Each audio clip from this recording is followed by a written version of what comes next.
Hey guys, இதை பார்த்தோன்னே எனக்கு ரொம்பவே மனசு ரொம்பவே கஷ்டமாயிடுச்சு. உண்மையாக சொல்கிறேங்க, இந்த ரத்தத்தை பார்த்தோன்னே எனக்கு வந்து மனசில் ஒரு மாதிரி படபடன்னு ஆயிடுச்சு. கையில் ஒரு நாய் கடிச்சதா இல்லை யாரும் அடிச்சாங்களான்னு தெரியல. ஹாஸ்பிட்டல் கூட்டிகிட்டு போகலான்னு பார்த்தேன். அப்போ தான் ஒரு அண்ணன் வந்து பிளட் நிறைய ஓவர்ஃப்ளோ ஆகிறத பார்த்துட்டு அண்ணா வந்துட்டு தண்ணி நல்லா ஃபுல்லாக நினச்சிட்டு பார்த்தீங்கன்னா அந்த மஞ்சள் வந்து பார்த்தீங்கன்னா தடவி அதை கரண்ட் வராமல் இறுக்கி கட்டிட்டார். காலில் அடிப்படுதில்ல, படு போய் படுப்போ படுப்போ வா.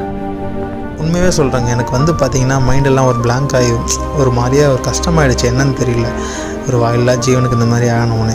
ஆனால் வந்து எனக்கு பக்கத்தில் ஒரு அண்ணன் இருந்தார், அவர் ஹெல்ப் பண்ணனால தான் கொஞ்சம் ரிலாக்ஸ் ஆனது. இன்னொரு தெரியல, அந்த ஃபேஸை பார்த்தோன்னே எனக்கு வந்து ஒரு கண் வந்து கொஞ்சம் கலங்குற மாதிரி ஆகிடுச்சு. அந்த ரத்தத்தை பார்த்தோமே எனக்கு ஒரு மாதிரியாக ஆகிடுச்சு. ஒரு இடத்துல நிற்க மாட்டேங்குது, ரவுண்ட் வச்சுட்டே இருக்குது. மனுஷங்களை விட மிருகங்கள் நம்ம மேலே பாசம் வச்சுருக்கு. அதனாலவோ என்னவோ தெரியல, அதை பார்த்தோன்னே எனக்கு கண் கலங்கிடுச்சு. வீட்டுக்கிட்ட இருக்க இந்த மாதிரி பிராணிகளை அன்பாக பார்த்துக்கோங்க. நன்றி, வணக்கம்.